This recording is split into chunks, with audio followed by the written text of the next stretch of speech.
The 16th Annual Maine Women's Hall of Fame held at UMA on March 19, 2005, beginning with a silver tea at 2 p.m.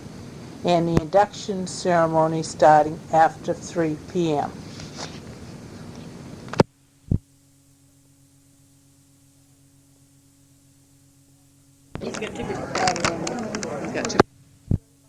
My name is Judy Martin. I'm the current president of the Maine Federation of Business and Professional Women.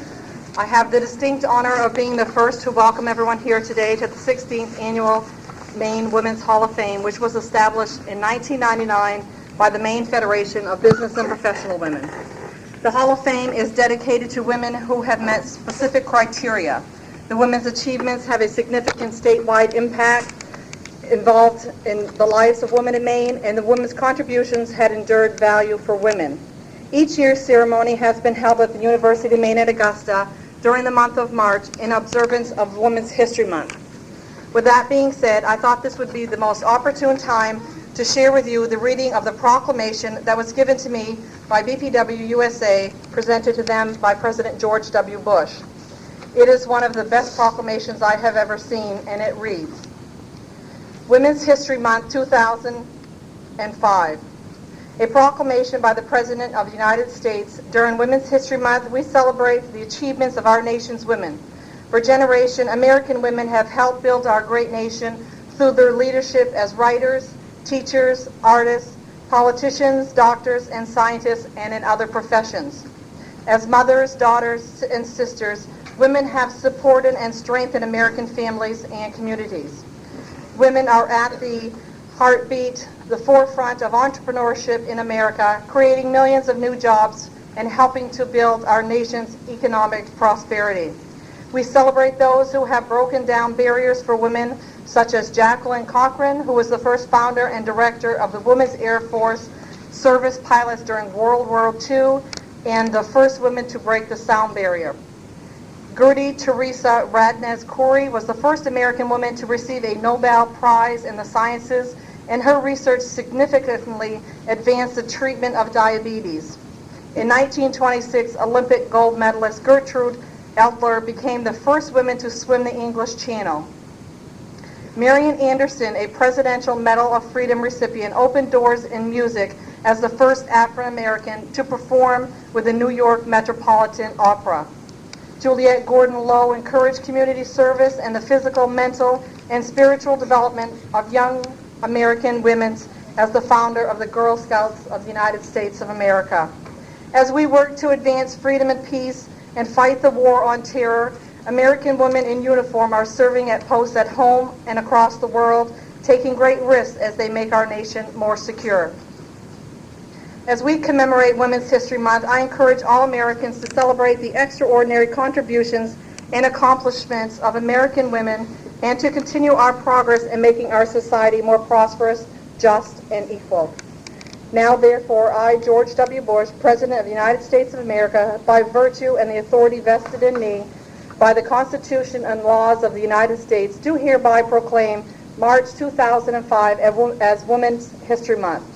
I call upon the people of the United States to observe this month with appropriate programs, ceremonies, and activities that honor the history, accomplishments, and contributions for American women. In witness whereof, I have hereto set my hands this second day of March in the year of our Lord 2005, and of the independence of the United States of America, the 229th. Signed by George W. Bush. President Bush has called upon the people to honor the history, accomplishments, and contributions of American women. And that is what we are doing here today, honoring two well-deserving, and I am very proud to say, Aroostook County women, Patricia M. Collins, a community leader and artist, and Judy Ayotte Paradis, educator, senator, representative, humanitarian, and author, by inducting them into the Maine Women's Hall of Fame. I would like to be the first to say congratulations here on stage to both of you ladies.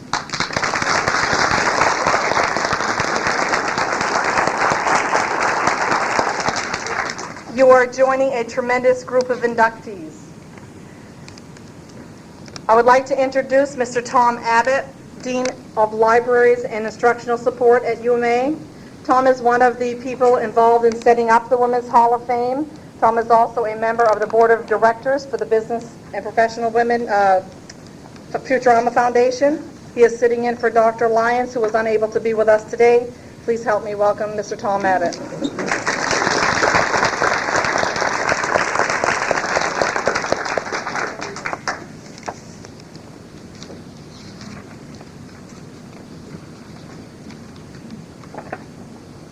Honored inductees, former inductees, governor, senator, congressmen, Maine legislators, and distinguished friends and family.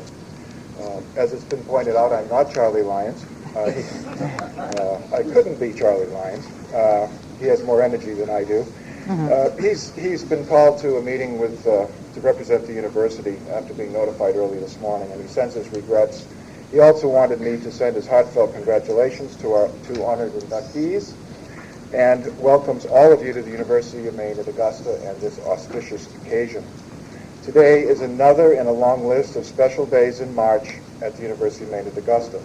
Our two inductees today join 24 other distinguished Maine women who have contributed mightily to the lives of women and girls in Maine. We recognize and thank all of them, especially our two newest inductees. Thank you for being here to share this wonderful occasion.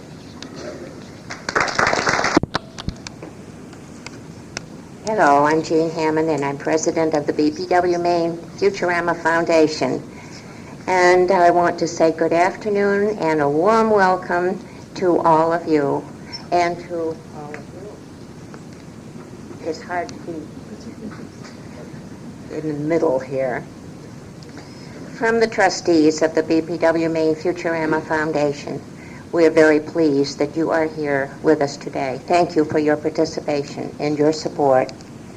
BPW and the Futurama Foundation are all about economic self-sufficiency for women and their families. We encourage individual development and the recognition and nurturing of women's real interests and strengths. We use our power as an organization to help women achieve equal opportunity in education, employment, and public service. With vision and commitment, business and professional women members have provided financial assistance to young women through our statewide scholarship program, believing firmly that education is key to self-confidence, employability, and economic stability. Today, I'm delighted to announce the establishment of a new scholarship named in memory of Arlene Andrews Lovejoy, late of Wayne and Winthrop, Maine. This new award will be presented in June to a Maine high school senior woman accepted at an accredited college for the 2005-06 year. And this will provide $1,200 for college expenses. There are now 7 of these BPW Maine scholarships, each in the amount of $1,200 this year. They are awarded annually. They're funded by our members, by businesses, and friends like all of you. Arlene Lovejoy was an active member for more than 60 years of the Maine Federation of Business and Professional Women, serving as state president in 1976-77, and as scholarship chair for over 20 years. Mrs. Lovejoy, a retired teacher, business owner, and community leader, consistently encouraged all young people to further their education. She was particularly influential in helping young women to establish and to work toward accomplishing college and career goals. Mrs. Lovejoy also participated each year in this Maine Women's Hall of Fame ceremony. Arlene is greatly missed today. However, we know that she would be pleased to be honored in this enduring way. With vision, energy, and commitment, BPW and the Futurama Foundation also established the Maine Women's Hall of Fame, and here we are. With strong support from the University of Maine at Augusta, We have created an impressive and an everlasting way to recognize and honor women who have made a difference for other women in our society. As the Maine Women's Hall of Fame has grown in the number of honorees over these 16 years, it has also developed into an increasingly valuable research center. Our Futurama Foundation continues to work earnestly with the university to achieve the most visible and appropriate display possible for this impressive and important historical treasure. In the years ahead, and definitely needing to corral a great deal of vision, energy, and commitment from many sources, we dream of creating a building on this campus devoted to women's cultural history and the Women's Hall of Fame, with considerable space to showcase our honorees for years to come.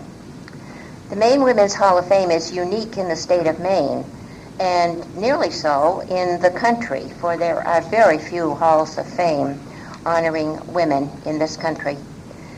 Maine is a state of strong people. After all, we weather our winter hazards. In Maine, people value innovation and independent thinking, and Maine people help each other. We like to think that in this ceremony of appreciating Maine women who have made a difference, who have achieved an important role in our society, we too are making a difference in history. It's why we are here today, and why we are reminded of this motto, as Maine goes, so goes the nation. Thank you. As chair of the Maine Women's Hall of Fame, I would like to welcome all of you here this afternoon. Thanks to BPW Maine President Jerry Martin, Dr. Tom Abbott, Dean of Libraries and Instructional Support at the University of Maine at Augusta, and BPW Maine Futurama Foundation President Jean Hammond for extending greetings from all of the sponsoring organizations. We are pleased to see so many people here this afternoon to join us. Each year, the ceremony is held here at the University of Maine at Augusta during the month of March, which is in observance of Women's History Month. During the 16 years, the University of Maine at Augusta has generously provided a site for the display of the photographs and the citations for each honoree. This event is held annually on the third Saturday of March. We hope that you have enjoyed the Silver Tea, which has been arranged for you by the Silver Tea Committee. We hope that each of you signed in at the registration table so that we will have a complete record of today's event, and that you also signed our guest book. During the Silver Tea, you had a chance to see the display of inductees, pictures, and citations for the honorees that are already in the Hall of Fame. The University of Maine at Augusta provided the keyocks for the display here. They are normally on display at the wall in the library, so you could stop in any time to see that display. And we had a display here on a table this afternoon of books by and about the honorees in the Hall of Fame. The U.S. Postal Service arranged a display of stamps featuring women. This is the fourth year that we have had a special stamp cancellation for the Maine Women's Hall of Fame to help us celebrate Women's History Month. In addition, the U.S. Postal Service will make a presentation of postal art to each of our honorees later in the program. The Hall of Fame is dedicated to women who have met these three specific criteria. 1, the woman's achievement have had a significant statewide impact. 2, the woman's achievement significantly improved the lives of women in Maine. And 3, the woman's contribution has enduring value for women. Nominations were submitted by a variety of organizations, businesses, and individuals. An independent panel of judges reviewed the nominations with careful consideration to select 1 or 2 honorees to be inducted. Since this is our 16th celebration, we want to also recognize those who have been in the Hall of Fame before. And as far as I know, 2 of our previous inductees are here this afternoon, Thea Calico and Gilda Nardone. Would you please stand up so people would know who you are?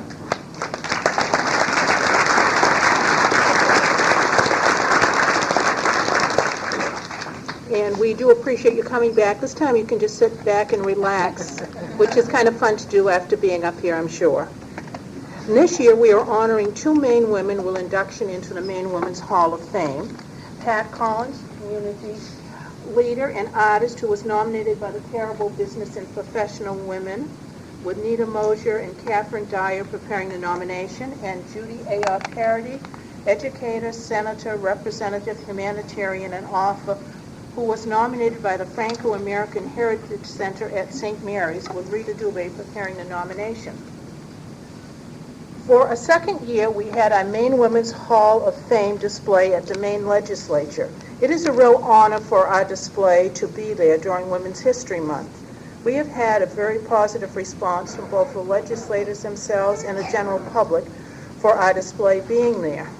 As chair of the event and receiving back RSVPs and calls on the Hall of Fame, I received notes from several people who were sorry they were not able to be here and wanted to have greetings extended. And I will read one of them who asked me in particular to have hers read today. And this is from Marcia M. Kelly, who wrote, "Dear Ms. Sparks, Peter and I want to extend our congratulations to Pat Collins and Judy Paradis on their induction into Maine Women's Hall of Fame. We very much wish that we could attend a tea given in their honor, but unfortunately we are currently still in Florida." That's really too bad, isn't it? To be in a warm place.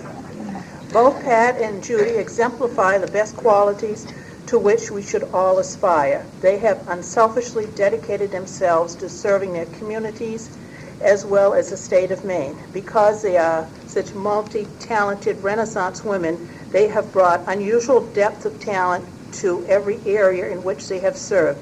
Thank you, Pat and Judy. Sincerely, Peter and Marcia Kelly. And she asked that I give each inductee a copy of the note, which I'm doing now.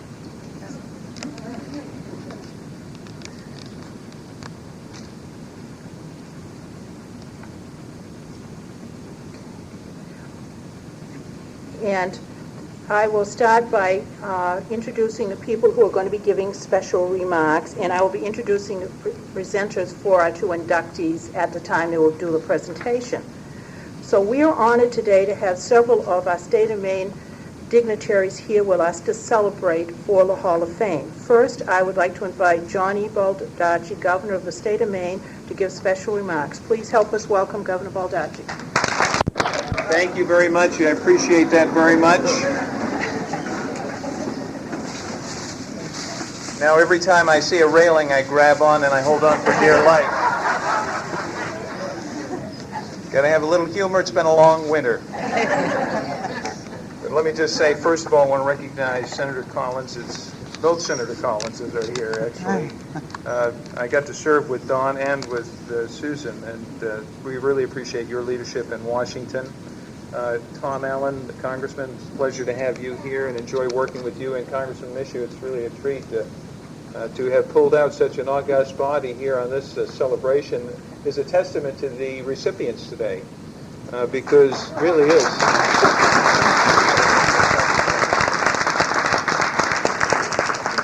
I have known them both personally over the years, and frankly, for all of those sessions, Dawn, that we had in the State Senate, Pat would be there diligently keeping notes and keeping time back there for all of us, and she did deserve a medal, too, on top of everything else, and appreciated her leadership with the University of Maine Board of Trustees, and also her leadership with Catholic Charities. We were just there this week, and Catholic Charities was recognized for its accreditation once again, and her leadership, and as it's going to be mentioned here later today.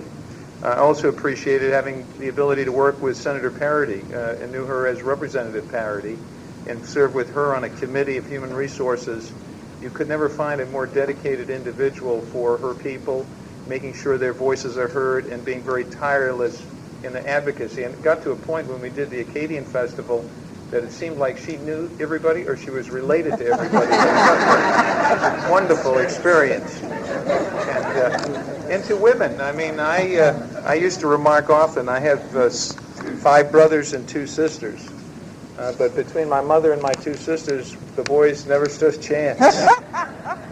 And it is the women in our lives that are the role models, the standards that we all look up to and appreciate the nurturing spirit and their willingness to be able to put forward and sacrifice their children and their communities, and appreciate their leadership. And I appreciate being able to recognize that over the years, and thank BPW for its organization and influences throughout our state. So congratulations to all of you, and look forward to hearing all the remarks. I'm sure it's going to be a wonderful afternoon, so congratulations.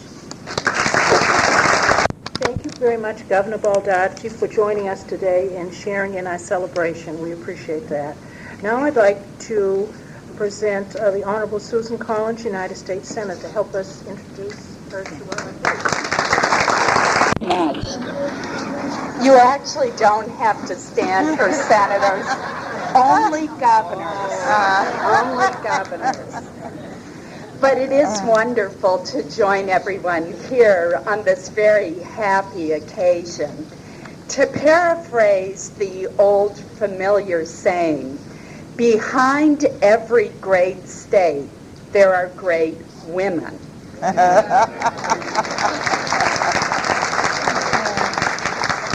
The Maine Women's Hall of Fame pays well-deserved tribute to our great state's great women.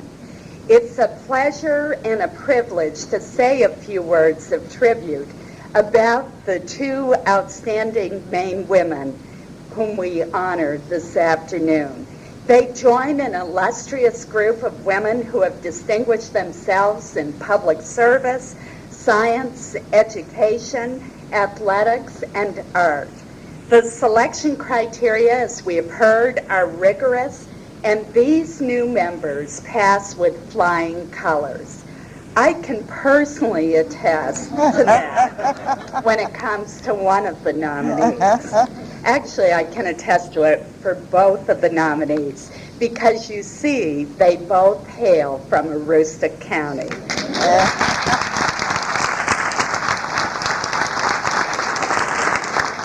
Remember that old familiar line from Prairie Home Companion, where the women are strong, all the men are good looking, and all the children are above average? Well, that wasn't really written about Lake Wobegon. It was really written about the county.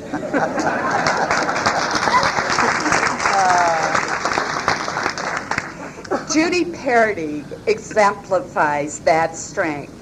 Her devotion to the people of Maine through her service as a legislator, as president of the University of Maine at Fort Kent Foundation, and especially as a dedicated advocate for preserving the Acadian culture for future generations is proof of her character and dedication.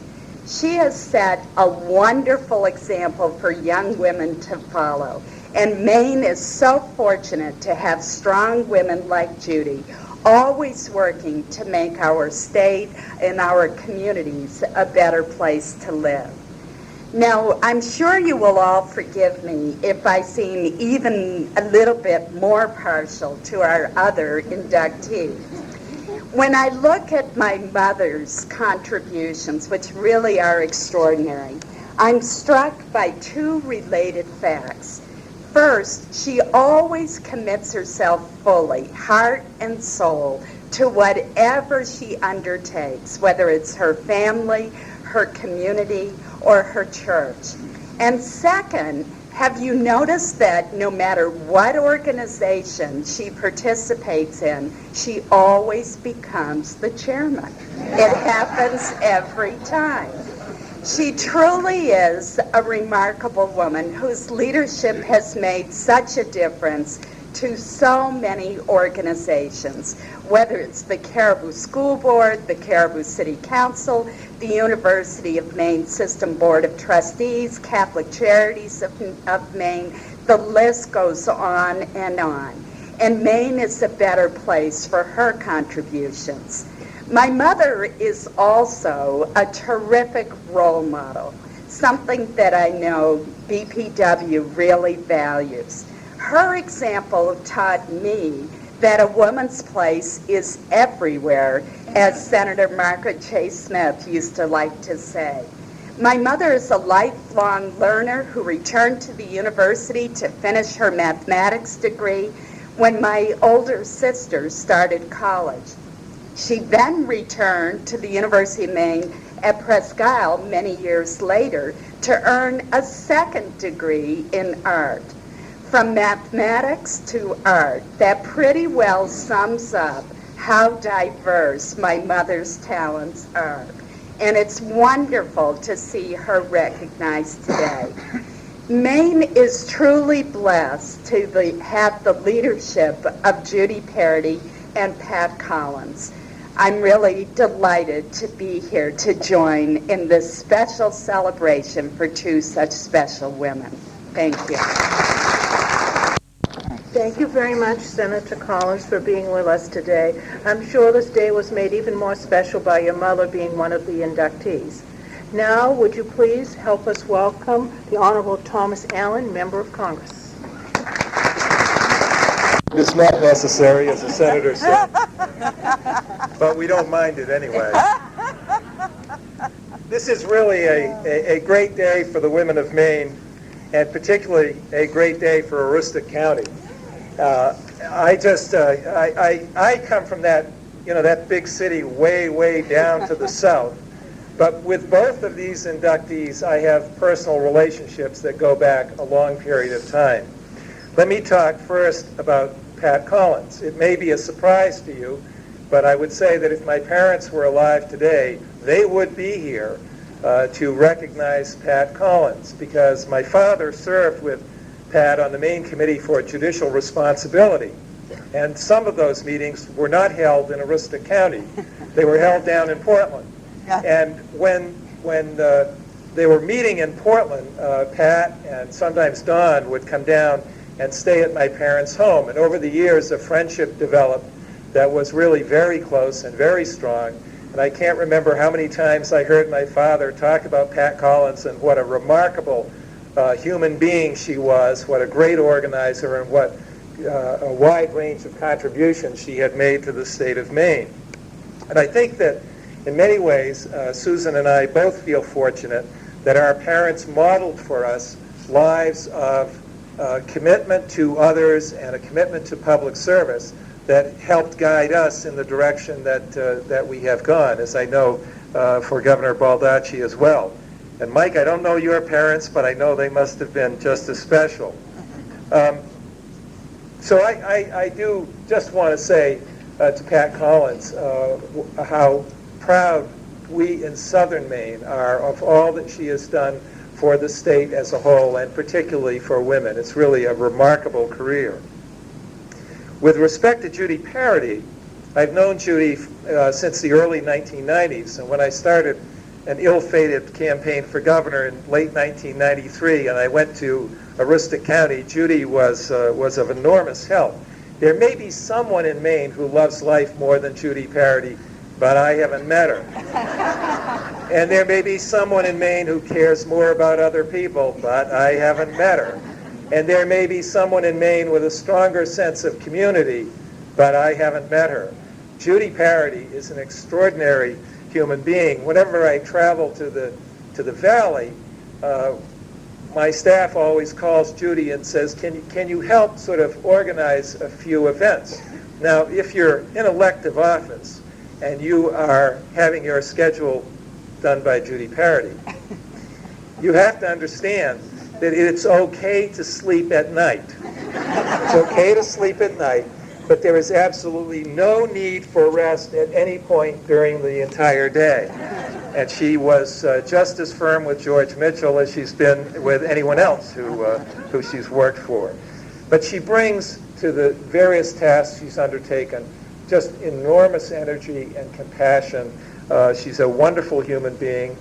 She wears out all of those around her, I'm convinced, because of that energy and enthusiasm for life. And I'm just very proud to be here today to say congratulations both to Judy Paradis and Pat Collins for their induction into the Maine Women's Hall of Fame. It is an incredible honor, and I just want to say all the best to both of them. Thank you. Thank you, Congressman Allen, for joining us today and taking part in this celebration of women. And it's nicer when you know the people personally, I'm sure. Now I'd like to introduce Renee Goodwin, who is a staff assistant for the Honorable Olympia Snowe, United States Senator, and who is also a previous inductee in our Hall of Fame. Renee is here to read a letter from a senator. Thank you.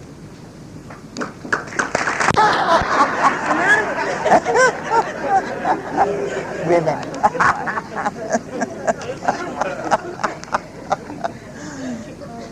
Dear friends, I'm pleased to extend my warmest greetings and best wishes as you gather for the 16th Annual Maine Women's Hall of Fame induction ceremony.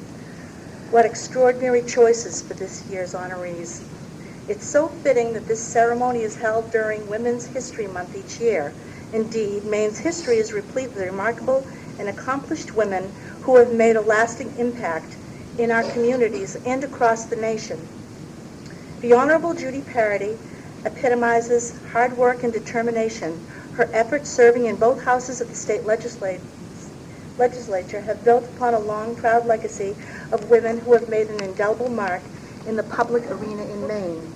I'm pleased to congratulate her on this award, which reflects our admiration for Judy's leadership and achievements.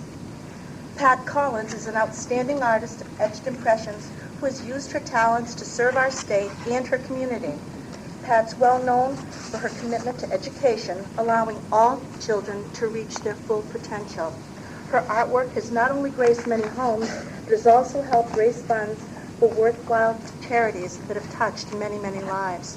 And of course, Pat is also an exceptional mother, and I am proud to call her daughter, Senator Susan Collins, my friend and colleague. I applaud both Judy and Pat for their distinguished work and achievements, and I'm pleased to join with their families and friends in expressing my appreciation for all that they do. Again, congratulations to Judy and Pat, and thank you for the opportunity to be part of this wonderful tradition. Sincerely, Olympia Snowe, United States Senate. Thank you. Thank you very much for sharing that letter from Senator Snowe. And now I would like to mention that Congressman Mike Michaud has greetings that he will extend, but he will do that at the time he's doing the presentation for Judy Paradis. And I would now like to start the presentation that will begin for Pat Collins. There is no particular order in having one or the other. Several years ago we established that going by the last name we would do them alphabetically, which one came first. So that is why hers is first, in case anyone was wondering. And I will now introduce the people that are doing a presentation for her. It will be Nita Mosier and Catherine Dwyer of the Caribou Business and Professional Women who nominated her. David Flanagan, Chairman of the Board of the American University in Bulgaria. Mary Beenan, CASA volunteer, and John Carey, CEO of Catholic Charities of Maine.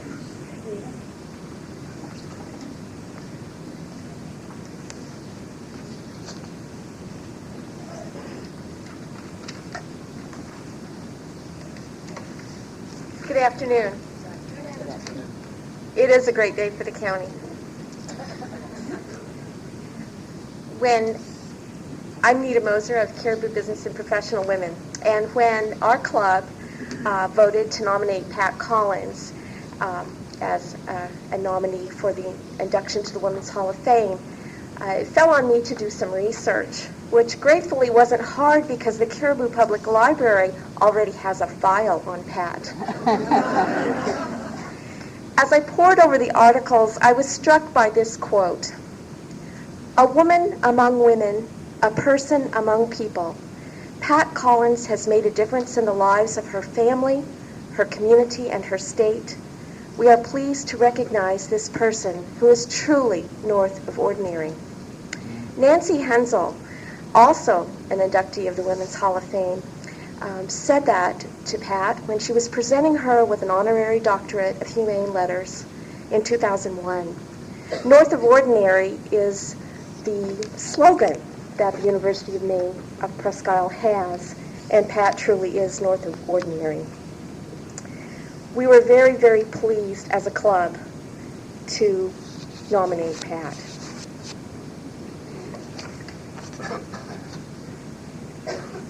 Pat Collins came to Maine from New York to be north of ordinary when she chose to attend the University of Maine.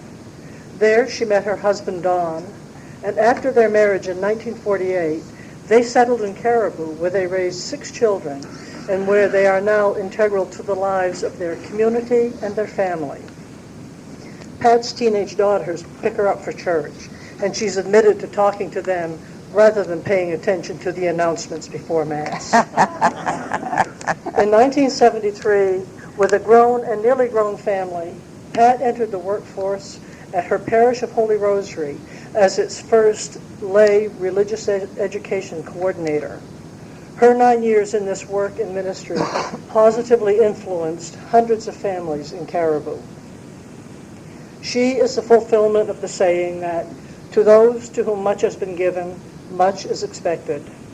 With her willingness to work for a better future, coupled with her gifts for organization and public speaking, she served in both city and state government. She was elected as mayor in Caribou and faced the challenge of the big flood. Since then, she has led the Maine Committee for Judicial Responsibility and Disability and has chaired the University of Maine System Board of Trustees, positions in which she earned tremendous respect from her peers.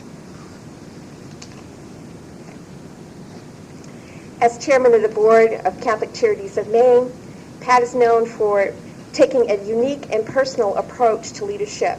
She is very fond of saying, "Don't call it charity, call it justice," when she refers to these vital statewide programs. A graduate of the University of Maine with a BA in mathematics and of the University of Maine at Presque Isle with a BA in art, Pat Collins is a genuine, personable, and consistent example of a committed public servant. Her actions have improved the lives of Maine women and children by her leadership in the educational, health, and human service organizations essential to their needs, her involvement with the Maine Women's Forum, and her special commitment as a court-appointed special advocate. Achieving the delicate balance of family, community service, and success in the arts, Patricia Collins is truly a woman among women.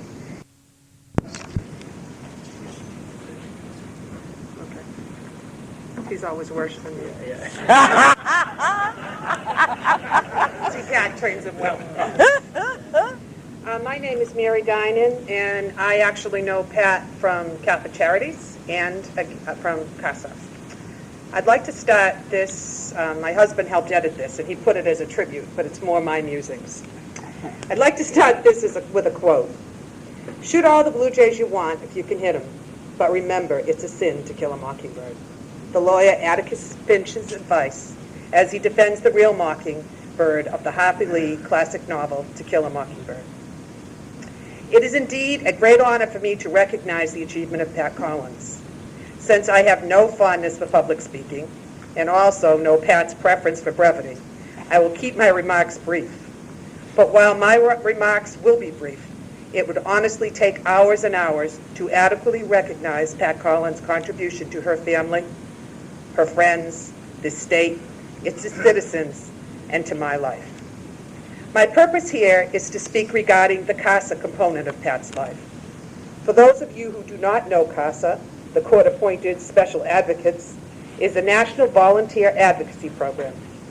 In the United States, over 1/2 million children are in foster care because they cannot safely stay with their families.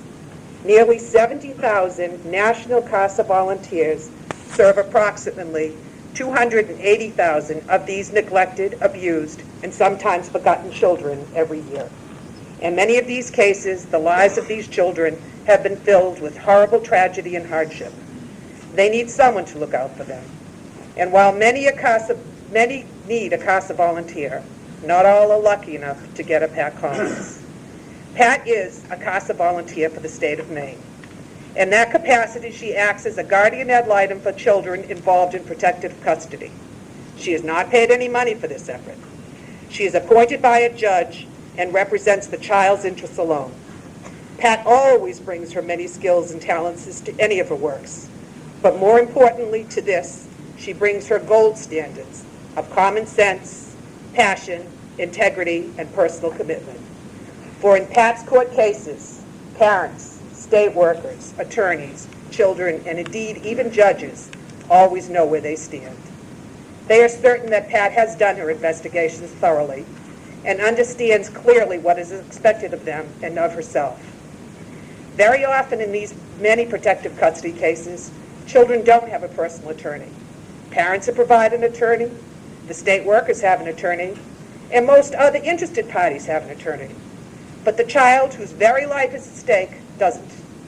Most often, all these children have is the work and the determination of the CASA volunteer. In Pat's role as a CASA, she indeed excels. She goes far beyond the being a mere presence in the life of her child. She is dedicated to that child and to their needs exclusively. She brings to her causes the training of both heart and mind as she works towards the good of the child. And like the Harper-Lee character Atticus, Pat always affirms the central importance of that child alone. When Pat Collins takes on a CASA case, the child at risk is placed in the best possible hands. Finally, it has been said that there is nothing more influential, more determined in life than the moral power of a quiet example. I have known Pat, like all of you, for a good number of years, in both the CASA and in Catholic Charities. I watch with admiration as she chairs the Board of Catholic Charities and as she weaves her skill in CASA. And much like the children she is guardian for, I have come to consider her a close personal friend, a friend that you can trust not only with the joys, but with the trials and tribulations of life. A secret is always safe with Pat. Her advice has always stood me well, for Pat has the rare gift of understanding the human condition, but not justing it. There is another scene in To Kill a Mockingbird that reminds me of Pat. In this scene, the young boy, Jim, is lamenting to his neighbor, Miss Marty, that his father has just lost his legal case, defending the wrongly accused man. Miss Marty's response, quote, "I simply want to tell you that there are some men in this world who are born to do our unpleasant jobs for us. Your father is one of them. We are so rarely called in this world to be good Christians, but when we are lucky to have people like Atticus be there for us. I personally feel that the state of Maine, CASA, Catholic Charities, and above all of you, and above all, Pat's grandchildren, are very lucky to have Pat Collins there for us." Thank you.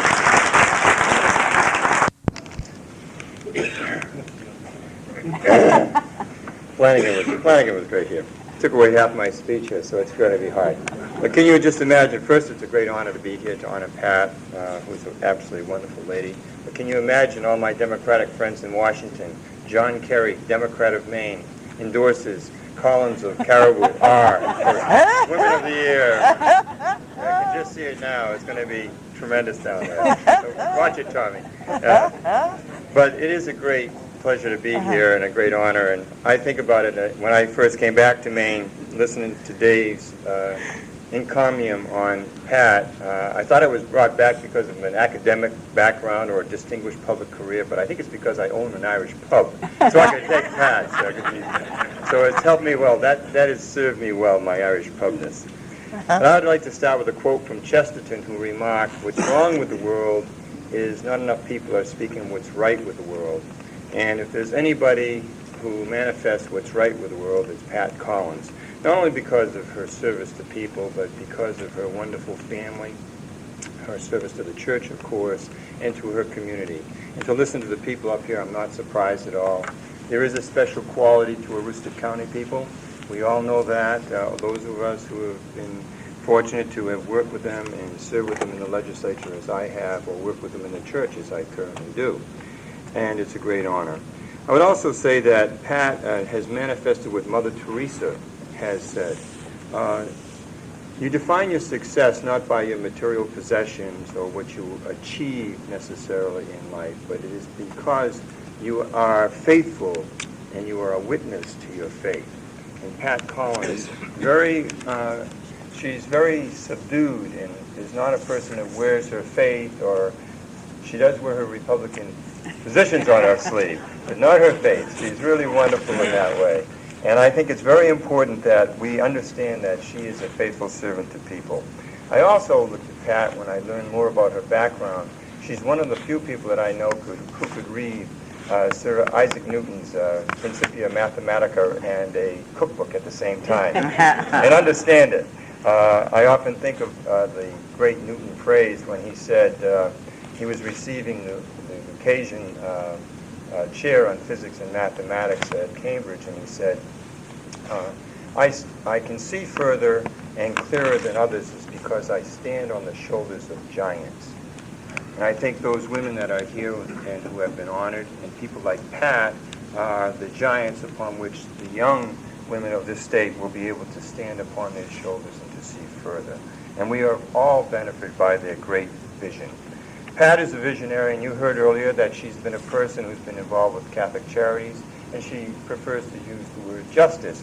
But I also would say that if you go to the Latin derivation, you would see caritas, which means love. And Pat is all about love. Pat is a person who manifests it for the poor, the blind, the disabled, families, troubled children, those who are not able to see. She provides vision, she provides the hands, she provides the heart. And she is tough. I agree. I can concur with David Flanagan. I think you actually described her perfectly, David. Gee, I'm the one that has to take that, you know. I'm the one that has to run the trains on time. But I would also like to say this, that the bishop did award Pat the Immaculate Conception Award, which is the highest award that the Diocese of Maine confers upon a layperson. And she is a person who has manifested this great love for the dignity and sanctity of human life and for all people. I will close by stating that I have come to know, love, and respect and admire Pat Collins greatly for her intellect, for her true Renaissance wisdom, but mostly for her caring and her love. She has a very tough exterior. She keeps my feet to the fire, but I also believe she has a great heart to make sure that I and all others understand it. And the final word is that I think her philosophy could be best summed up in this manner.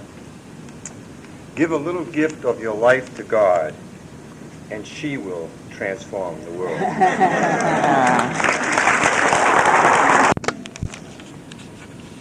I think from all that wonderful conversations, musings, remembering, we can see why that Pat Collins was selected. And if she would please come forward, I'd like to present this to her. The Maine Federation of Business and Professional Women, the BPW Maine Futurama Foundation, and the University of Maine at Augusta present the 16th Annual Maine Women's Hall of Fame Award to Patricia M. Collins, nominated by the Caribou Business and Professional Women. Presented March 19, 2005 at the University of Maine at Augusta. Thomas Abbott for the University of Maine at Augusta, Jerry Martin for the BPW Maine Federation, and Jean Hammond for the BPW Maine Futurama Foundation. Congratulations. Thank you very much.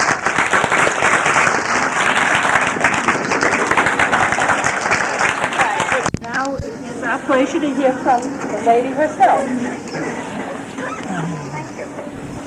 Didn't Susan tell you that you didn't have to stand up for anything? You're not learning very fast. I thank you very much, Sally Ann Parks.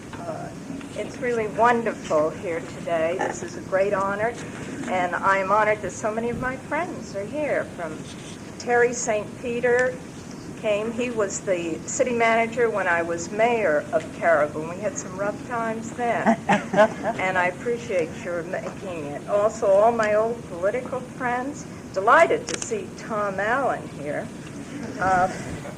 Tom's parents were very special to me.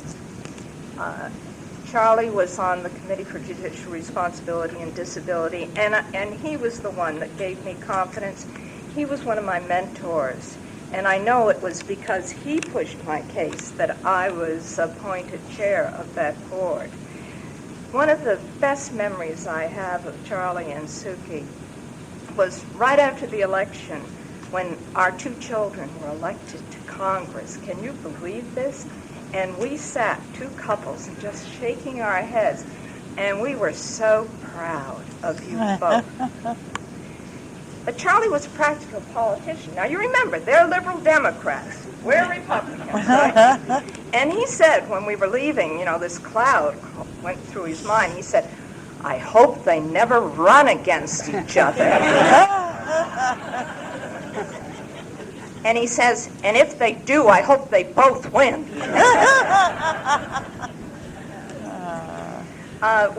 Somebody mentioned earlier that we'd been at Catholic Charities earlier at St. Paul's Center, and we had a St. Patrick's Day breakfast that the governor also attended. And I was given an extra duty that day. I sat next to the governor, and they said, don't let him trip. I did my part. But when you were coming up there, I'm thinking, don't fall. So I was touched to have the Caribou BPW submit my name for this honor. However, I warned them that I probably would not be chosen, because always before, the women who have been selected were those who made an impact through their careers. And although I worked outside the home for a few years, my main contributions have been as a volunteer. When Kathy informed me that I had been chosen, I was amazed and delighted for myself and for all the volunteers throughout Maine whose work makes such a difference in the quality of life for all Mainers. I'm grateful to the Caribou BPW for their confidence in me. And of course, if you heard, there's another reason to be glad. I cannot tell you how thrilled I am that 2 Augusta County women are the choices of the selection committee this year. Our politics may differ, but Augusta County people pull together to promote our county and to help our county. Congratulations, Judy Paradis.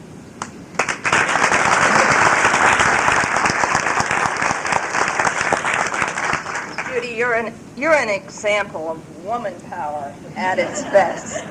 And thank you, Selection Committee. You've made Augusta County very proud. I'm delighted to have some members of my family here, Susan and Sam and Lise and my granddaughters, Tess and Catherine. It's a great joy to Don and me to see our family carry on the tradition as the Allens of public service. And I'm very proud of you all, and I thank you for being here with me. And I'm especially delighted that my husband Don is here, because after all, his support made my volunteering possible. And his wise advice has contributed to my success, any success that I have enjoyed. Thank you, Don. You're my rock. Oh.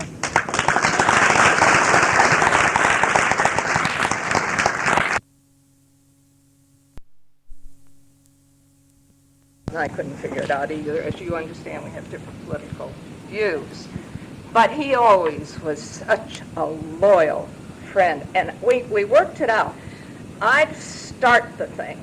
I'd have an initiative. I'd say, well, and I wouldn't know the reasons for it. And David would come in and give all the arguments that made my position valid. He was terrific. And up to now, I never had to worry about my back while David was there. You're a peach, David. Mary Dinan's all heart. You can tell that. And she has contributed so much to Catholic Charities and through CASA. And John Carey works tirelessly to see that we have the funds for Catholic Charities Maine. It's a tough time, but he is committed to helping the most vulnerable in this state. And I thank him. I thank all of you, most all of you, for your work. The last few years, when I have been working with Catholic Charities and with CASA, my vision has enlarged. I finally realized that it's all about justice. First, as John said, I learned to view the work of Catholic Charities not as charity, but as social justice. Now, some of you who are in the same religious affiliation that I have might say, well, you should have learned that in Catholic education. I did, and I even taught it. But it was an intellectual exercise until I went around and visited the programs in Catholic charities and saw the need and how we were helping people. I didn't understand it in my heart, and now I do. I had more to learn. I heard a speech by former Chief Justice Dan Watham to the legislature on the state of the judiciary, and it helped me to understand even better what justice meant and what responsibilities we each have towards ensuring it. Expanding the meaning of the word from the narrow definitions of the workings of the court, he quoted a wise person saying, "Justice is an active virtue. One must do something about justice." And then Dan added himself, "All of us must do something about justice every day and every year. Otherwise, injustice sneaks back in." He particularly mentioned how volunteers could help the courts. It was this speech that fired my imagination and led me to CASA. It was all well and good to sit on boards and write checks for worthy causes, but now I was compelled to help promote justice in a personal way. One day at a time, one child at a time. BPW is all about justice. Justice in the workplace, justice in pay, justice and opportunity for advancement. And BPW has done amazing work. It was the BPW clubs that decided in 1948 that it was time for a woman senator from Maine. Margaret Chase Smith always credited the BPW clubs for her success. She had a ready-made grassroots organization devoted to her. The result? The sound of a glass ceiling shattering reverberated all over Maine. I note that Margaret Chase Smith was the first member of the Maine Women's Hall of Fame. I'm so honored and humbled to have my name added to hers. Her courage and integrity in her fight for justice has inspired all of the Collins family in general, and one in particular who now sits in her seat. So thank you, BPW members, for all your efforts throughout all the years that have resulted in justice for working women. And let us all continue to dedicate ourselves to the critical work of seeing that justice is done. As Chief Justice Watham said, do something every day and every year. Let's not let injustice sneak in on our watch. Thank you. Good afternoon, and thank you for sharing your thoughts with us. And now I would like to introduce the presenters for our other inductee, Judy Ayotte Paradis.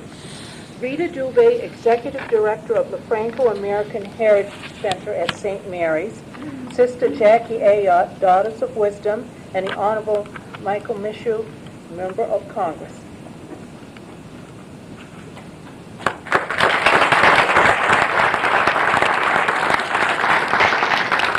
Good afternoon and bonjour. Just a little tidbit of information. Because Judy has been so active in trying to preserve the language, the heritage, the culture of her ancestors, I decided to do this talk all in French this afternoon.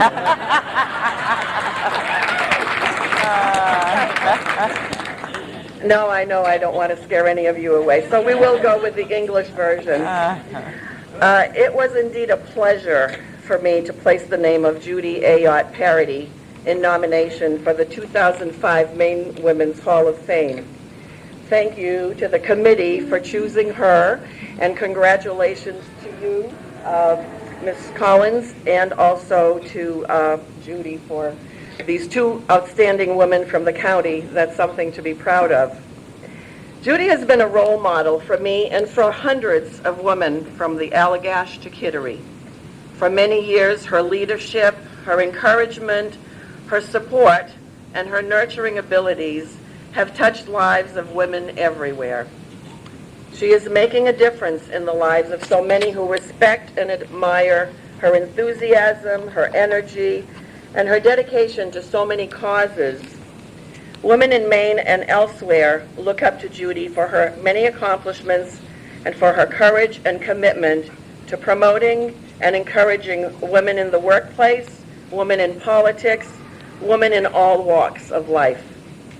Supporting them and working alongside of them to help build their self-esteem and achieve their goals is part of what Judy is all about. That's the part of Judy that I know best. Born in St. Ayotte in a large Acadian family, Judy was lucky to have been raised in an environment that supported and encouraged public service. One of her first issues that laid the groundwork for her public life was the negativity with which French-speaking children were treated. It worked because at one point, Dr. Rodrigue Landry of the University of Moncton sounded a wake-up call that if something was not done soon, the children in the St. John Valley would soon lose their native French language. Judy and her husband Ross then embarked on a process very similar to a political campaign. They organized meetings in each of the larger St. John Valley towns, inviting community leaders, school officials, students, parents, and grandparents. They founded the Save Our French movement, which is now Le Club Français. Due largely to this advocacy, French immersion classes have been held in the Madawaska and Van Buren schools for several years now. The first group of students are now ninth graders and are successful in advanced placement French courses formerly taken by juniors and seniors. While teaching at Madawaska High School, the Paradis escorted many students to Europe during April vacation. They changed the lives of these young people by introducing them to a larger world and showing them the ease of traveling.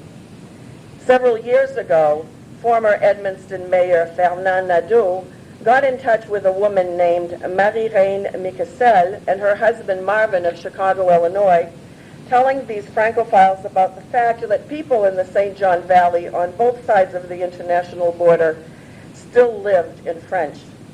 The Miquessels visited the area and decided to leave their inheritance worth about $4 million at that time to this area of Maine. In the meantime, they chose 3 representatives in the community to negotiate with them. If money were given, how would it be spent? Senator Paradis at the time was one of the 3 chosen. Her philosophy really gelled with the Miquessels, and the end product was that the money would be spent to educate the children of the St. John Valley en français. Since then, they've opened a French house where French classes will be given, as well as song and music classes to keep those wonderful traditions alive. Earlier on, Judy had worked with other people to urge U.S. Senator George Mitchell to submit federal legislation regarding the preservation of Acadian culture. The commission was formed with Judy as a member, and that group is now the Maine Acadian Heritage Council, and she has served several terms as president of that organization. The council gives grants to different museums in the area and to hire interpretive guides and work on preservation efforts. Judy has also added grant writer now to her resume of many, many other things. She and Senator John Martin sponsored the legislation creating the Acadian Archives at the University of Maine, Fort Kent, that is now housed in a brand new building. She continues to serve on the Acadian Archives Advisory Committee. She also served as co-president of the University of Maine Conseil Consultatif, a statewide organization that promotes the French language and culture. Judy has been loyal to her alma mater, the University of Maine at Fort Kent, where she received the Alumni of the Year Award and is now serving as president of the University of Maine Fort Kent Foundation, as also serving as a member of the Board of Visitors. She's a wonderful cheerleader for that campus, believe me. It was in the halls of the State House that we in the Francophone community are especially grateful to Judy. When she arrived at the State House 20-some years ago, she discovered that French speakers in other parts of Maine had not been as lucky as she had been living in the predominantly French-speaking valley. Francos in other parts of the state, reacting to the negativity, were being assimilated at a fast clip. She set out to change the tone and attitudes. This included speaking in French on the floor of the House and Senate. She would send the translation to the legislative stenographer's testimony. Très bien, Judy. The groundwork paid dividends as her husband Ross has continued her work, and on April 6th, as has happened for 3 or 4 years now, they will be celebrating a Franco-American Day at the State House. They also formed the Franco-American Hall of Fame, which recognizes Francophones' achievements in journalism, history, preservation, and such. For many Francophones attending the day in Augusta when it started 3 or 4 years ago, it was the first time they'd ever been to the State House. In the past, it had not always been a welcoming place for the Francos. This past summer, the organizational committee on the Down East Heritage Center were preparing the celebration of the 400th anniversary of the French arriving on l'Île Sainte-Croix. They chose Judy as the American patron. Her Canadian counterpart was federal Senator Viola Léger, who's also a well-known interpreter of writer Antoine Maillet's character La Cigouine. Judy got to preside at all activities, including meeting Canadian Premier Paul Martin and American Ambassador Paul Cellucci. During her elective office, she was appointed president of the Maine section of the International Assembly of French-Speaking Parliamentarians, the Maine Canadian Advisory Commission, and the New England and Eastern Canada legislation. She's a busy woman. She participated in the Parliamentary Conference on the Americas in Quebec City and the 7th International Forum Francophone des Affaires Congress in Bathurst, New Brunswick. The Paradis often present on language issues, most recently at Colby College in Waterville. The French-Canadian national press often calls on Judy for comments on issues of interest to Canadians, usually en français. She's published a column for the last 30 years in the St. John Valley Times entitled Alentour de la Vallée, Around the Valley, documenting people and events of note. She's presently working on a character entitled The Silent Playground for a book on the Franco-American experience by Dr. Nelson Madar of Thomas College. It speaks of an earlier day when French-speaking children were forbidden to speak French in school. It was usually when state inspectors enforcing this law showed up that children, instead of switching to English, would go silent. She also penned an article for a Franco-American woman anthology from Maine, USA to Maine, France, among many, many other articles. In the early 90s, U.S. Senator George Mitchell invited her to participate in an all-French speaking group to Haiti. Various groups were sent to meet with coup leader Raoul Cédras to dislodge his hold on the Haitian people so that the duly elected president Aristide could be put back into power. At first, they were granted only 15 minutes. When he realized that it was an all-French-speaking group, all the members of his high command ended with a 4-hour session instead of a 15-minute meeting. And I believe that. If Judy was there, I believe this. Judy always empowers women, and her achievements speak for themselves. Her contributions to the women of Maine are and will forever be admired by all who know her. In the eyes of many women, she is a true heroine and a champion for the cause. On behalf of all the Franco-Americans in the state of Maine, I thank you, Judy, for standing up for all the Francos and for all that you have done for us.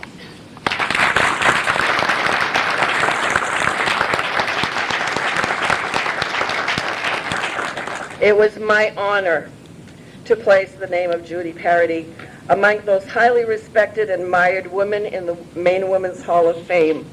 And I thank you so much for having given me that honor of knowing you and for being the one to nominate you. I'm very proud and happy to be here and to tell all these people what a wonderful person you are. Thank you, Judy.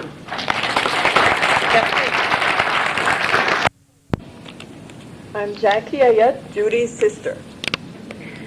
Judy Ayotte Paradis, a woman of wisdom. Judy Ayotte Paradis is the daughter of Lawrence Ayotte and Irene Albert, born the fifth of 10 children in Senegal, Maine. Married to Representative Rosa Paradis of Frenchville, Maine. Judy is totally given to public service, to a life of public service.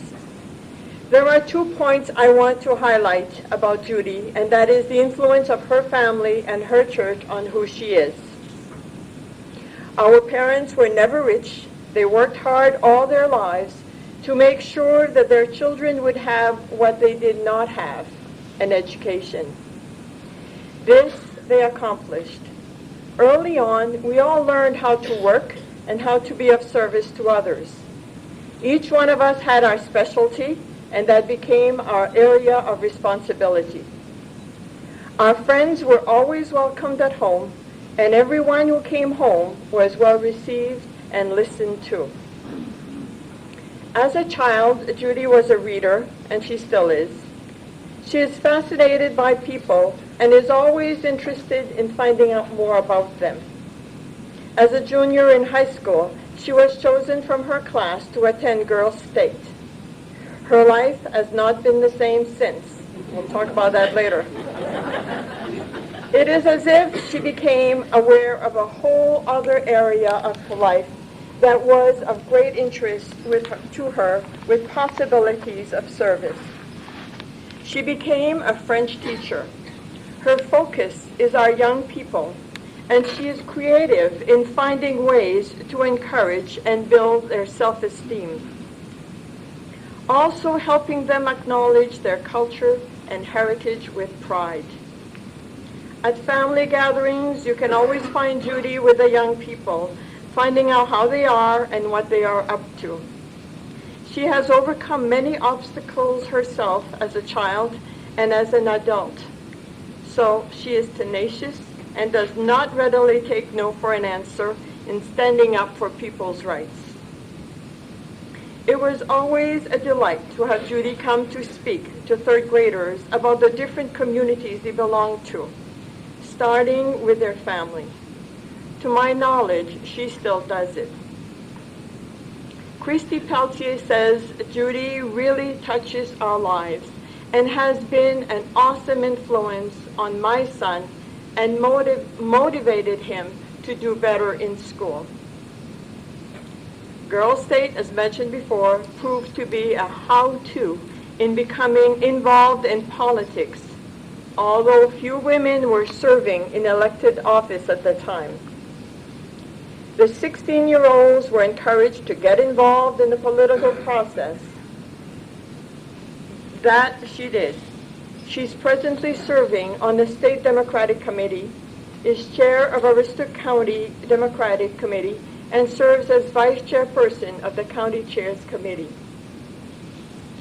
Our Catholic faith was not limited to Sunday services, but lived daily at home by daily prayer and helping others as stated in the scriptures. She has always been an active member of the church as Eucharistic minister and social justice, peace and commission member, serving as a religious education teacher for 12 years. She later served on the Catholic Charities Board. Presently, she's involved in the St. John Valley Faith Coalition and the Daughters of Isabella.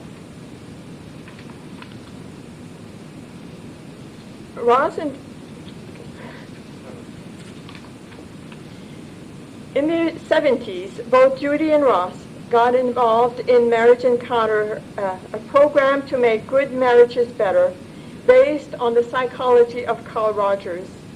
When it was decided to bring the movement to French Canada, Ross and Judy were enlisted to translate the presentations. It took them giving 30 weekends until enough Canadian teams had been trained to give the weekends. They also served as a stint as marriage encounter coordinators for Maine and the Maritime provinces. Ross and Judy also were very involved in Optimist International, a group whose energies are totally spent on serving the needs of youth. For many years, they were Mr. and Mrs. Santa Claus delivering gifts to children at Christmas. Judy also chaired the Respect for Law banquet to recognize law enforcement officers for their too often unrecognized work of keeping us all safer. Judy was also a member of the Fort Kent chapter of Business and Professional Women, the state group who is sponsoring this event. Thank you so very much. Judy has served on the State Small Business Advocacy Commission, the State Board of Parents Anonymous. She recently resigned from the Maine Humanities Council. She also served on the St. John Valley AIDS Task Force, and her experience in the 4-H brought her to serve on the Aroostook County Extension Service Board. Judy is also involved as a hospice volunteer. Hospice provides support and care for people of all ages who are terminally ill, so that persons of all ages may live with dignity as fully and comfortably as possible. It affirms life, respecting the rights of people who choose how and where they will live and die. Our family took care of our mother's mom. It was an experience that was a profound education for us regarding the aging process with all its joys and difficulties, as Mehmet Bad died in our home at 83. It made us not fear the dying process and made Judy a lifelong advocate for meeting the needs of our aging population.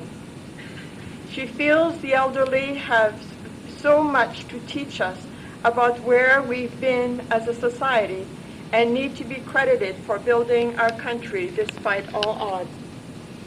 In her legislative service, Judy was involved in putting policies in place that would be responsive to the needs of the elderly. She received many plaques of appreciation from the elderly advocacy groups. Our parents left us 2 years ago, nearing their 90th birthdays. We were there when they both died, 6 months apart, after 68 years of marriage, 10 children, and 12 grandchildren. They always placed our needs first. That's where Judy learned her philosophy of putting others first. I read somewhere that the gospel of Christ begins when the dignity of a person has been restored. I saw it as a validating statement for who you are, Judy, and what you live every day. Mom and Dad join us from heaven, Judy, as we, your family, relatives, and friends salute you with pride as we say, congratulations for a life well lived for others.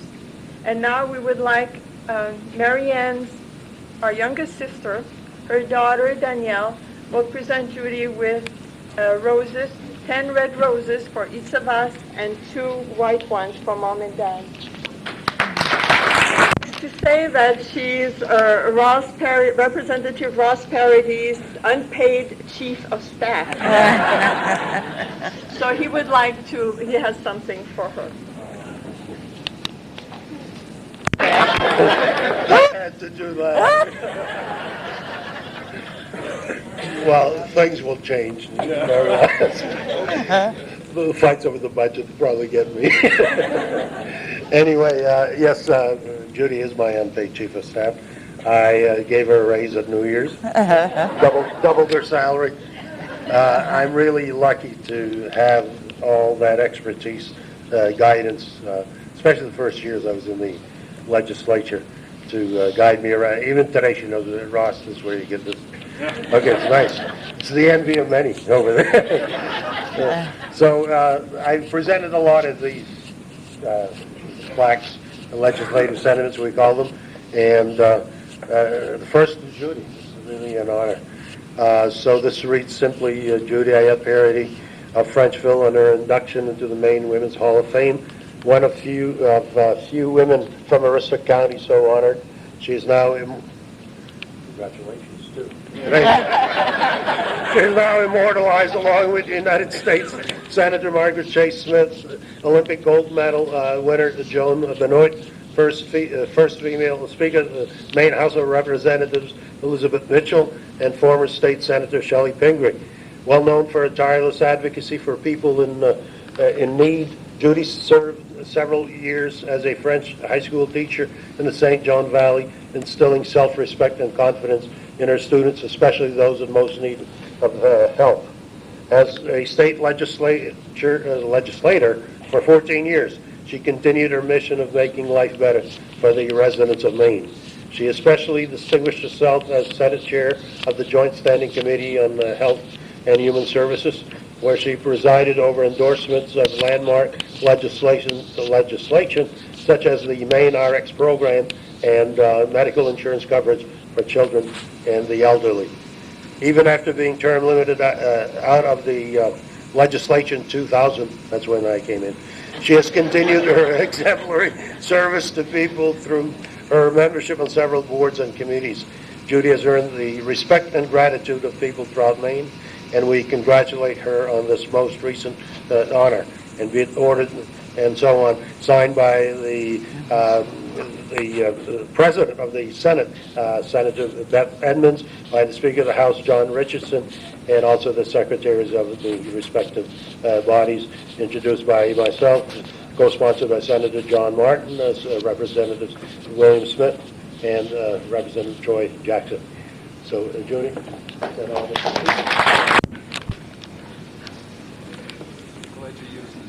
Yeah. Good afternoon. My name's Mike Michaud. I represent the 2nd Congressional District. It is a great honor to be here. Governor Baldacci, Senator Collins, Congressman Allen, distinguished guests and friends. I appreciate you all coming down for Aroostook County Day in the city of Augusta.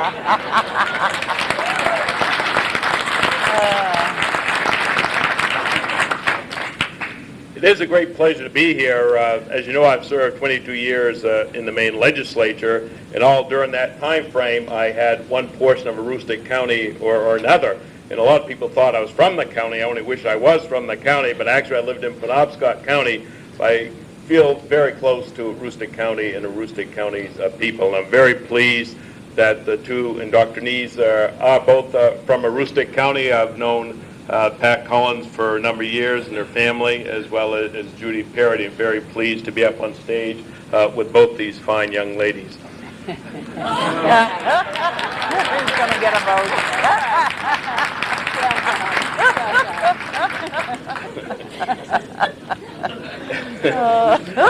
All right. I'm not going to take the stance that Dave Flanagan took, you know. I had a few more years I can run for public office, Dave. I want to make sure I get there. I am proud to be here today with my former colleague and friend, Judy Paradis of Frenchville. I had the pleasure and honor of serving with her both in the House of Representatives and the State Senate, as well as serving with her on the Appropriations and Financial Affairs Committee. Together, we are often we're the first two cars to arrive at the State House each morning, and pretty much the last two cars to leave at night. While I credit my schedule at the Great Northern Paper Company, Judy credits her many years as a potato picker in Aroostook County for her work ethic. Judy has many years as an educator and a member of a large Franco-American family well prepared her to work as a legislator. In order to succeed in Augusta, one needs to be honest, compassionate, efficient, accessible, open, responsive, and fair. And Judy is all of those things. Always willing to step up to the plate, Judy's willingly accepts challenges that presents themselves to her and often seeks new ones out. It was never about her, but about the needs of the people of Maine and her constituents in the St. John Valley. Judy was recognized by the Consensus newsletter as a consensus builder in the Maine Senate. Bangor Daily News columnist Tom Weber, also penned a front-page article entitled Valley Advocate, noting her legislative career and her tireless advocacy on various issues. Most striking was Judy's commitment to the children of Maine. One of the first pieces of legislation she submitted was a commission to study health services in public schools. With so many uninsured and underinsured families in Maine, she knew that many students were not receiving the preventive medical care they needed. The long-term ramification could be expensive, chronic illness, and a demise of a quality of life. Her work on the Governor's Blue Ribbon Commission studying vocational education, an advisory committee on medical education, and her work on the Education and Job Training Committee of the National Council of State Legislature allowed her to focus on educational opportunities for our young people. Her work helped bring the mission of our community college system to the forefront and has protected a very viable educational opportunity for many Maine young people. 5 years later, in her legislative service, Judy was nominated by the legislative leadership for a Toll Fellows program, sponsored by the Council of State Governments, which provided professional development for the next generation of nation leaders. As one of just 32 legislators in the country to be chosen, Judy was dubbed the French Connection in the National Legislative Magazine. She was invited back in subsequent years to present to the new class of Toll Fellows. Judy also served as the Maine liaison to the Conference of Women State Legislatures, and, of course, she made it into the who's who for women in world politics. Bravo, Judy. Perhaps most notable, Judy always was troubled by the low number of women served in the legislature. She felt very strongly that since half of the population of Maine are girls and women, elected bodies should reflect that fact as well. Because of her ease with children, colleges would often call to her to give tours at the State House to their young constituents. Usually, she would pause in the hallway outside the Senate chamber, pointing to the former presidents of the Senate and ask, "What is wrong with this picture?" She said that invariably one child in the class would always say, "There are no girls." Judy was appalled that Dora Bradbury Pinkham, a Republican from Fort Kent, was the first woman to serve in the Maine House and eventually elected to the Maine Senate, had not earned her that spot. Judy, since we passed a bill guaranteeing Senator Pinkham a place in the hall at the Capitol as a role model for women visiting the State House, it passed, but Judy was told that she would have to provide the portrait. Interestingly enough, Judy, as only the second woman elected to after Dora from that district. There are 150 portraits and pictures hanging in the State House, and believe me, women are not well represented in those. But Judy, you are happy to know that since you left, Margaret Chase Smith has been joined by Libby Mitchell, Beverly Daggett, and now Senate President Beth Edmonds. Still short, but I think it's definitely we are making progress. Judy is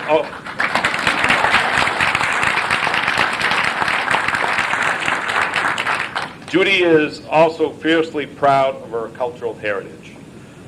When we needed a legislator to meet with President George Herbert Walker Bush and President Mitterrand at Boston University, Judy was sent because she could speak with both of them in their native languages. She respectively reminded President Mitterrand that many French-speaking Mainers live beyond Kennebunkport and Biddeford. And now today, even after term limits, tragically ended Judy's 14-year record of public service to Maine people, she can still be found doing what she does best, lending the hand to those who need it.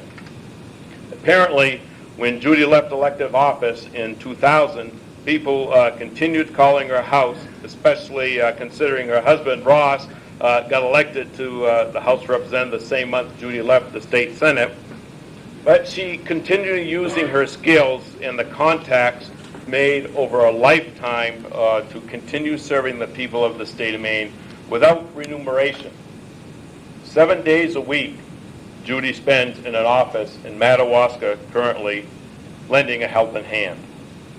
Again, let me say how proud I am of Judy Paradis and her tireless work to make the St. John Valley and the rest of Maine a better place to live, work, and support a family.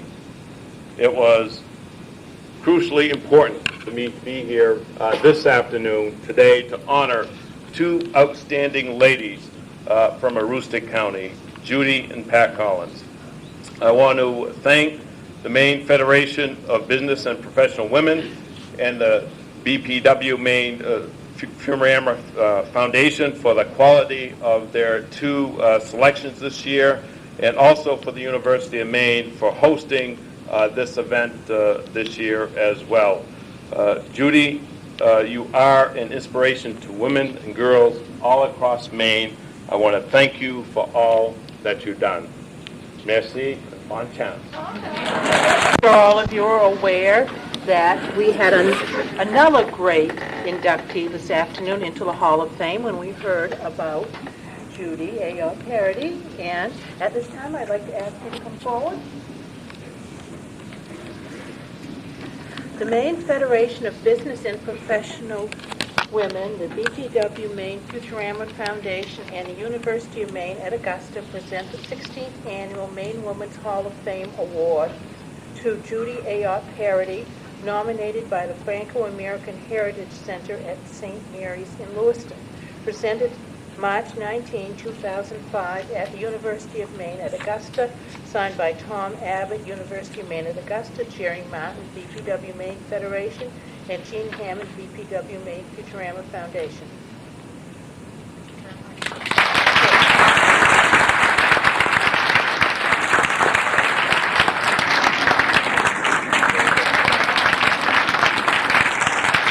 Judy will give us a few words. I realize it's been a long afternoon, and I will be brief. Well, I was getting very comfortable sitting back there listening.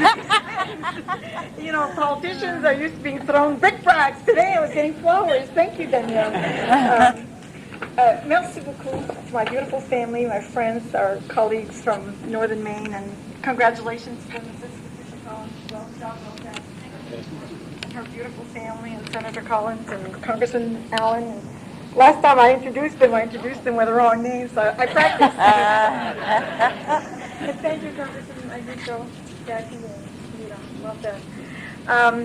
And also, of course, thank you to Sally Ann Parks and the Maine Women's Hall of Fame, and to the Business and Professional Women and to the University of Maine here in Augusta.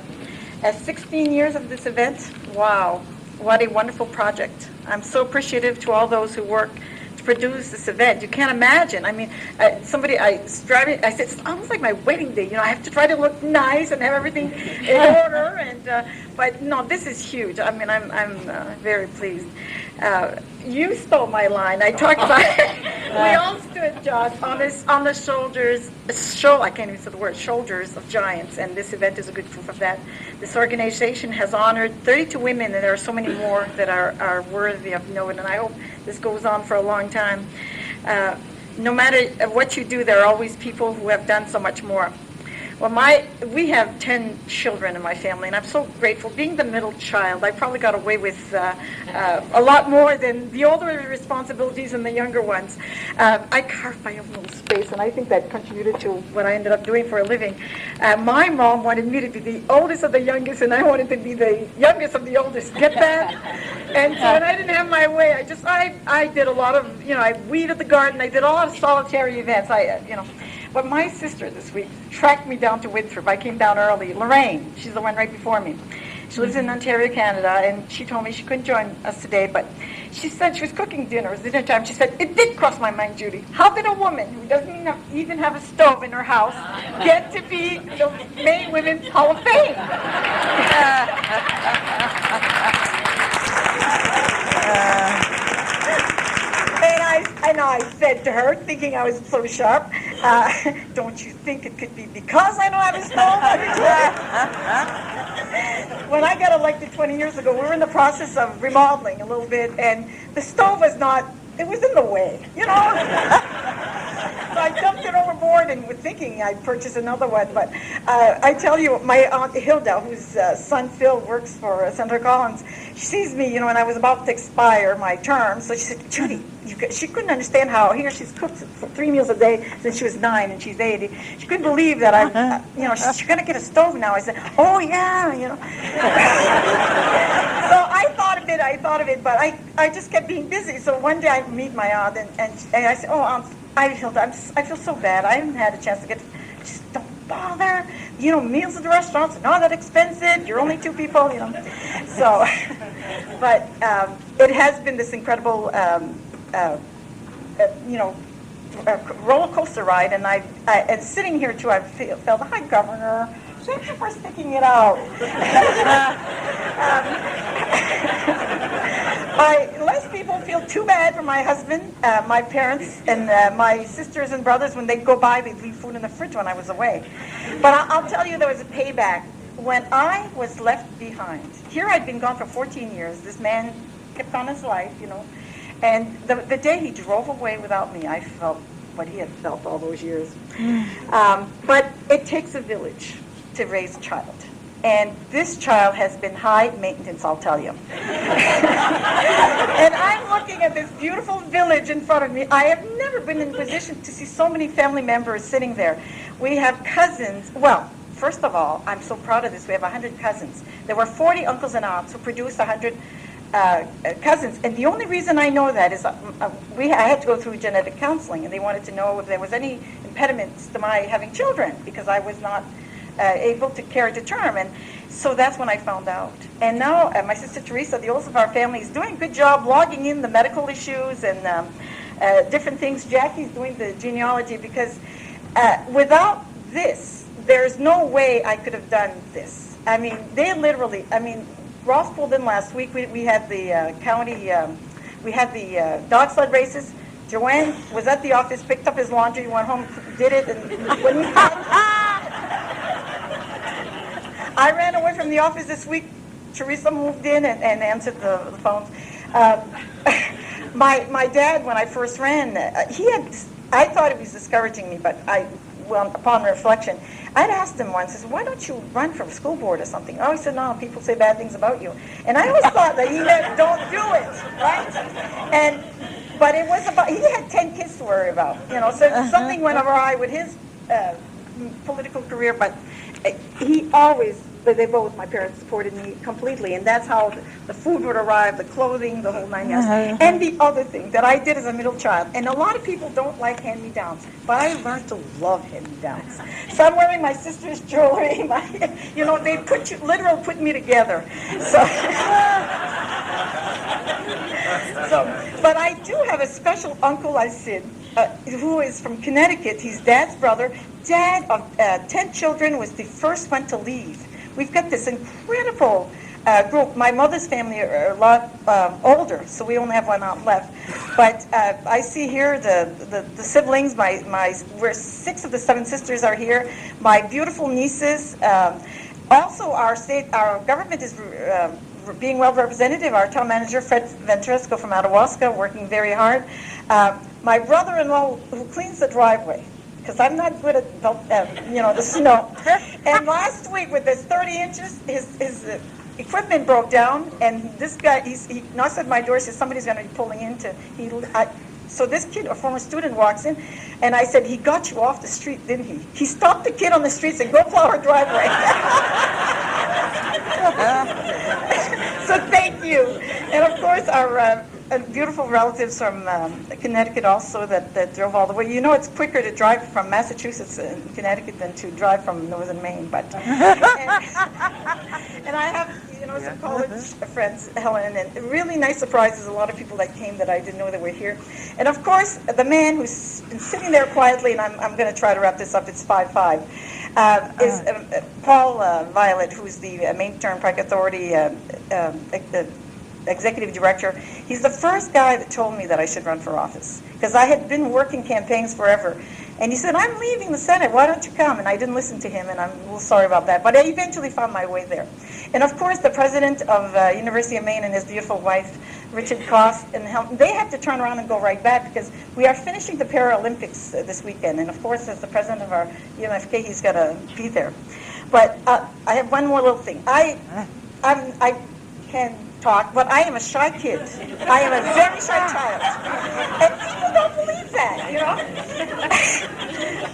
Dad said she talks fast, she walks fast, and she drives fast, and there's a sheriff behind. I just realized a sheriff from Worcester County, Mr. Medora, and his son. I had his son Pat in class, and he was so photogenic. We were introducing videos. Can you imagine? You know, and he was my best, a little French kid. His mom understands a little bit, but was raised in an Anglo household, so I was always proud of him. He's a state trooper here now in Maine, and we appreciate him here. But so Wednesday morning, I was trying to think, you know, what I was going to say about this, because, like I said, we're used to brickbats and not flowers. But I was flipping the channel to get my daily dose of bad news, and I hit on this Canadian station, and there was this woman with this nice award she just got. It's like, I'm going to listen and take notes. And so literally, she said, in her remarks about her motivation, she said that her efforts went to help people access justice, affect change, meet the needs of people, empower, resolve problems, encourage, support by giving people their due. And I couldn't have said it better myself.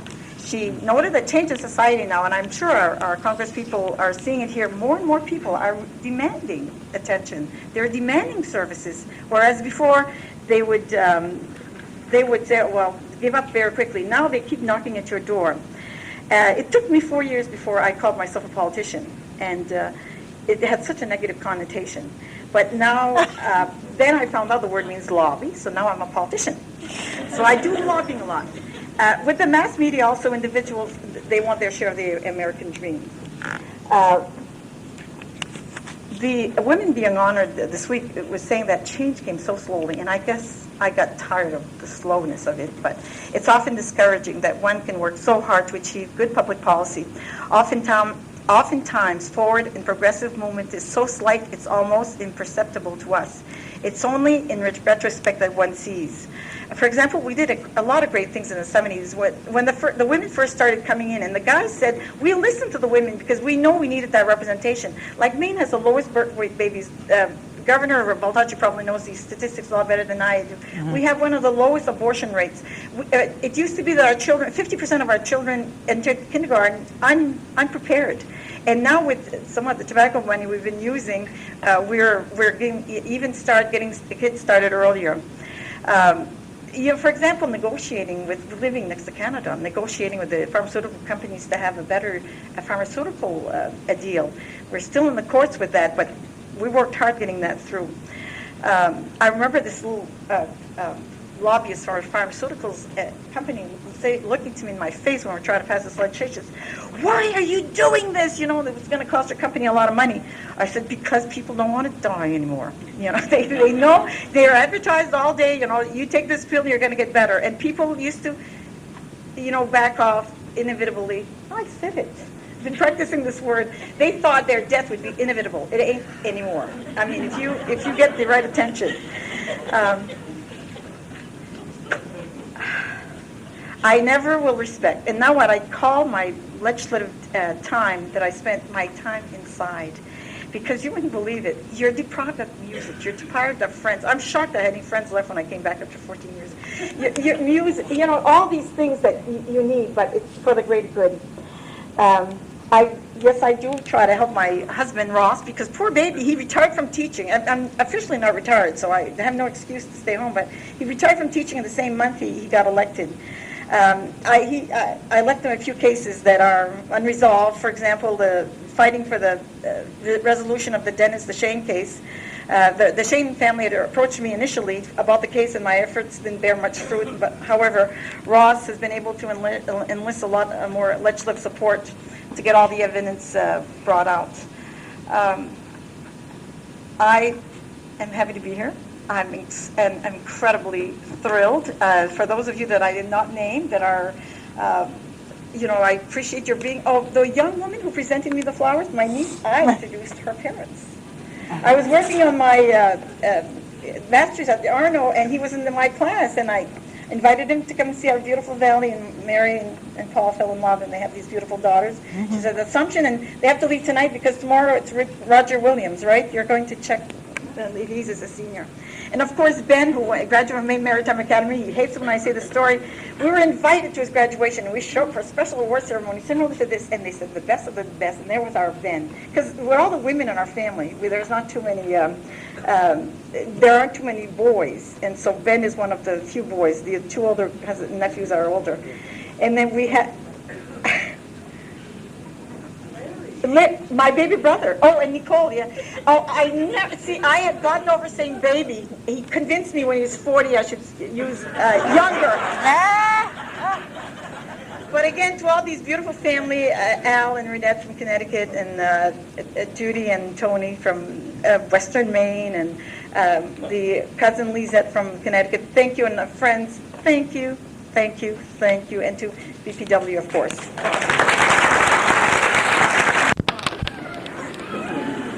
Thank you for sharing with us your thoughts on being inducted. Would you mind doing this? And now I would like to present Deborah Wood, who will make a presentation from the United States Postal Service. This is the 7th year that they have participated in our Maine Women's Hall of Fame.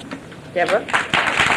It's extremely hard to go last. I can take these cards and just run away and try to ad-lib this because I have nothing to say because everything's been said. First, congratulations to my ladies. It is a pleasure and a blessing to meet these ladies and to be a part of the history that's being made today. I'm really happy about that. Of course, I'm representing the United States Postal Service. And I'd just like to say a few things about that. The Postal Service has used their stamps to honor the achievements and the contributions of women since 1893. And the first woman on a postage stamp was Martha Washington. So as I thought, what particular stamp enlargement would be appropriate for these great ladies here? And I thought about Abigail Adams, who was the first woman to champion women's education and rights. I thought about Jane Addams, a long-life advocate for the poor and the founder of Hull House. I said maybe Ada Deer, who was a Native American woman warrior who dedicated her life to social and political reform. It would even be appropriate to have humanitarian Dorothea Dix, or even Rachel Carlson, or teachers Frances Willard, Mary McLeod Bethune, or Mary Lyon. I could go on and on and on. But what I did was, I said, why not something with all of them on there? And that's exactly what I did. So it's my honor to present to these ladies a stamp enlargement that features all these women and more. So may I ask Patricia Collins?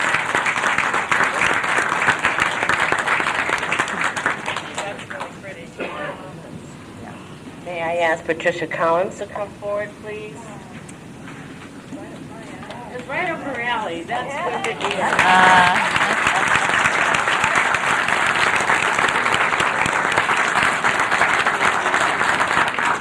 Glad you do. Oh, I think it's big careful. It's very heavy. I have a box for you. Thanks. And Judy, I have Paradis. Did I get it right? Paradis. Okay. Oh, I can't get that. She can't roll those eyes. Congratulations to you. Thank you so much. There are many stamps on here and many compliments of women and achievements of women. Guys, may I have the president, Jerry Martin, to come forward and look at those eyes get big. I know that this was not planned, and I know you didn't have an idea about what I'm about to do next, but I'd like to say on behalf of the Postal Service and myself, as a woman, thank you very much for putting on these Hall of Fame programs, and please continue. And please continue. Stay on this side. Right women into history.